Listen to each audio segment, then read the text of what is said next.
குழந்தையின் பிஞ்சு முகத்தை பார்ப்பவர்கள் யாராக இருந்தாலும் தூக்கி கொஞ்ச வேண்டும் என்றுதான் நினைப்பார்கள்.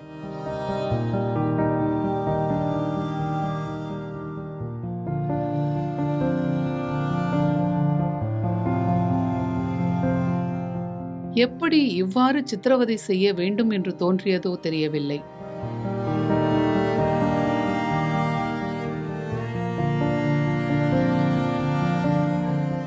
மூச்சுப்பட்டா நோகுமன்னு மூச்சடக்கி வைத்திருக்கும் தாய்மார்கள் எத்தனையோ பேர். கிள்ளி கொஞ்சினால் கன்னம் வலிக்குமோ என்று அஞ்சி கொஞ்சுவோர் எத்தனையோ பேர். பிஞ்சு பாதம் நோகுமோ பஞ்சு மெத்தை உறுத்துமோ என்று பார்த்து பார்த்து பிள்ளை வளர்ப்போருக்கு மத்தியில் பெற்ற பிள்ளையை காதலன் கொடுமைப்படுத்துவதை கண்டும் காணாமல் இருந்திருக்கிறார் இந்த பெண். மகனே அர்ஷத், மன்னித்துவிடு. இந்த உலகத்தில் உள்ள அத்தனை பேரும் உன் தாய் அகிலா போலவோ வளர்ப்பு தந்தை அக்ஷர் போலவோ இல்லை.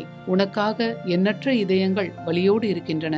இதுவரை உன்னை பார்க்காதவர்கள் கூட உனக்கு நேரிட்ட கொடுமைகளுக்காக கண்ணீர் வடிக்கிறார்கள். கொஞ்சி மகிழ பிள்ளை இல்லையே என்று வருந்துவோருக்கு நீ பிறந்திருக்க கூடாதா என்று பலரும் புலம்புகிறார்கள். பிறந்த 18 மாதங்களில் நீ பட்ட துன்பங்களை வேறு குழந்தை கண்டிருக்குமோ தெரியாது. கேரள மாநிலம் நெடும்பாங்காட்டை சேர்ந்த அகிலாவும் அவருடன் சேர்ந்து வாழ்ந்த அக்ஷரும் 18 மாத குழந்தை அர்ஷத்தை துன்புறுத்தியே கொன்றிருக்கிறார்கள். கடந்த 29ஆம் தேதி குழந்தை அர்ஷத் சாப்பிடும் போது தொண்டையில் உணவு சிக்கிவிட்டதாக கூறித்தான் மருத்துவமனைக்கு கொண்டு வரப்பட்டது. அங்கு குழந்தையை பரிசோதித்த மருத்துவர்கள் சிகிச்சை அளித்த போது பலனின்றி குழந்தை அர்ஷத் உயிரிழந்தான். அதன் பிறகான உடற்கூறாய்வில் தான் குழந்தைக்கு நேரிட்ட சித்திரவதைகள் தெரிய வந்தன. அந்த பிஞ்சு உடலில் 91 இடங்களில் காயங்கள், 7 எலும்பு முறிவுகள், உள்ளுறுப்புகளில் காயம், வீக்கம், மண்டையோட்டில் இரத்த கசிவு, சிகரெட்டால் சுட்ட வடுக்கள் என பார்த்த மருத்துவர்களே அதிர்ச்சிக்குள்ளாகினர். இதையடுத்து குழந்தையின் தாய் அகிலாவும் வளர்ப்பு தந்தையான 31 வயது அக்ஷரும் கைது செய்யப்பட்டனர். இதன் பின்னணி கதைகள் அதிர வைக்கின்றன.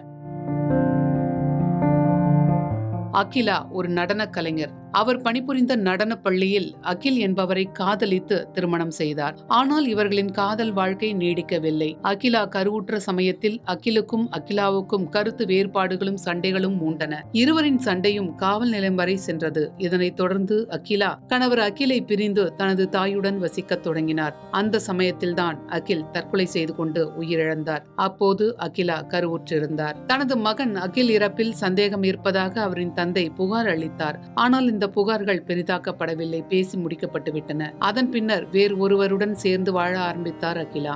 அந்த நேரத்தில் அகிலாவுடன் நடன பள்ளியில் இணைந்து நடனமாடிய மற்றொரு பெண் ஒருவர் சந்தேகத்திற்கிடமான முறையில் உயிரிழந்தார். அந்த பெண் அந்த நடன பள்ளியில் கேப் டிரைவராக இருந்த அக்ஷரை காதலித்து வந்தவர். இருவருக்கும் திருமண பேச்சுகள் கூட எழுந்தன. அந்த சமயத்தில்தான் அந்த பெண் சந்தேகத்திற்கிடமான முறையில் உயிரிழந்தார். அதன் பிறகு அக்ஷருடன் அகிலா லிவ் இன் ரிலேஷன்ஷிப்பில் வாழ ஆரம்பித்தார். இந்த நேரத்தில் தான் அகிலாவுக்கு குழந்தை பிறந்தது. அந்த குழந்தைக்கு அர்ஷத் என்று பெயரிட்டனர். குழந்தை பிறந்தது முதலே அக்ஷருக்கு அதன் மேல் வெறுப்பு இருந்தது. தங்கள் வாழ்க்கைக்கு அந்த குழந்தையை இடையூறாக அவர் கருத ஆரம்பித்தார். இது அந்த குழந்தை மீதான வெறுப்பாக வளர்ந்தது. நாளுக்கு நாள் வெறுப்பு வளர வளர கடந்த 3 மாத காலமாக அது உச்சத்தை அடைந்தது. அந்த குழந்தையை பல விதங்களில் துன்புறுத்த ஆரம்பித்தார் அக்ஷர். தங்கள் காதல் வாழ்க்கைக்கு அந்த குழந்தையை தொல்லையாக நினைத்த அகிலாவும் அக்ஷரை தடுக்கவில்லை. அதனால் தன் இஷ்டப்படி குழந்தையை துன்புறுத்தினார் அக்ஷர். சிகரெட்டால் சூடு போடுவது, வெளியே தள்ளி விடுவது, வீசி அடிப்பது, கையில் கிடைத்த பொருட்களால் குழந்தையை அடிப்பது என்று அக்ஷர் கொடூரமான செயல்களில் ஈடுபட்டார். குழந்தை அழ ஆரம்பித்தாலேயே அடிப்பதை அவர் வழக்கமாக்கி கொண்டார். அப்படி குழந்தை அர்ஷத்தை அக்ஷர் கீழே தள்ளிய போது குழந்தையின் 2 கைகளிலும் எலும்புகள் முறிந்தன. அப்போது மருத்துவமனைக்கு அகிலா குழந்தையை தூக்கி கொண்டு திரும்பிய போதுதான் ஒரு யூடியூபரின் கேள்விகளுக்கு பதில் சொன்னார் அகிலா. குழந்தை சைக்கிளில் இருந்து கீழே விழுந்து விட்டதாக அப்போது அகிலா கூறியிருந்தார். குழந்தை அர்ஷத்தின் வலி நிரம்பிய கண்களையும் புன்னகை மறந்த இதழ்களையும் கண்டவர்கள் அந்த குழந்தையின் வேதனையை உணர்ந்து விரைவில் குணமடைய வேண்டும் என்று பிரார்த்தனை செய்து பதிவிட்டனர். இதனால் அந்த வீடியோ வைரலானது. அதன் பிறகு கடந்த 29ஆம் தேதி குழந்தை உயிரிழந்த செய்தி பரவியது. கடந்த 3 மாதங்களாக அடிபட்ட காயங்களும் எலும்பு முறிவுகளுமே குழந்தையின் மரணத்திற்கு காரணம் என்பதால் அகிலா மற்றும் அக்ஷர் மீது அனைவரின் கோபமும் திரும்பியுள்ளது. குழந்தை அர்ஷத்துக்காக கண்ணீர் விடும் அத்தனை பேரும், இதயத்தில் வலியை சுமக்கும் அத்தனை பேரும் அகிலாவுக்கும் அக்ஷருக்கும் கடும் தண்டனை வழங்க வேண்டும் என்று கோருகிறார்கள். இப்போது அகிலா மற்றும் அக்ஷரை சுற்றி பல மர்மங்களும் வெளியே வருகின்றன.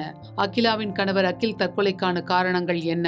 அகிலாவுடன் நடன பள்ளியில் பணியாற்றிய அக்ஷரின் காதலி திடீரென இறந்ததன் பின்னணி என்ன? அதிலும் இருவருக்கும் தொடர்பு இருக்கிறதா என்று கேள்விகள் எழுந்துள்ளன. இந்த கேள்விகளுக்கு விடை தேடும் வகையில் விசாரணை விரிவுபடுத்தப்பட்டுள்ளது. அதேபோல தனது முதல் மனைவியை அக்ஷர் திருமணத்திற்கு பின் சித்திரவதைகள் செய்ததாகவும், அதில் அந்த பெண் கடந்த ஓராண்டாக நினைவிழந்த நிலையில் மருத்துவமனையில் சிகிச்சை பெற்றதும் தெரிய வந்துள்ளது. இப்போதுதான் அந்த பெண்ணுக்கு நினைவு திரும்பியதாக கூறும் பெற்றோர், திருமணம் ஆனதிலிருந்து தங்கள் மகளை அக்ஷர் சித்திரவதைகள் செய்ததாகவும், அடிக்கடி தலையை சுவற்றில் மோதுவதும் அடிப்பதுமாக இருந்ததாக கூறியுள்ளனர். அதனால்தான் நினைவு தப்பி மருத்துவமனையில் அந்த பெண் சிகிச்சை பெற்று வந்திருக்கிறார். இருவருக்கும் இன்னும் விவாகரத்து கூட ஆகவில்லை என்றும், தங்கள் மகளே அக்ஷர் சித்திரவதை செய்ததற்கு நீதி வேண்டும் என்று அந்த பெண்ணின் பெற்றோர் கண்ணீருடன் கோரிக்கை விடுத்திருக்கிறார்கள். குழந்தை அர்ஷத் மட்டுமின்றி நடன பள்ளியில் பணியாற்றிய இளம்பெண்ணின் மரணத்திற்கும் அகிலாவுக்கும் அக்ஷருக்கும் தொடர்பு இருக்கும் என்ற சந்தேகம் வலுத்திருக்கிறது. இதையடுத்து தங்கள் விசாரணையை தீவிரப்படுத்தி இருக்கின்ற காவல்துறையினர் பல்வேறு கோணங்களில் விசாரித்து வருகிறார்கள்.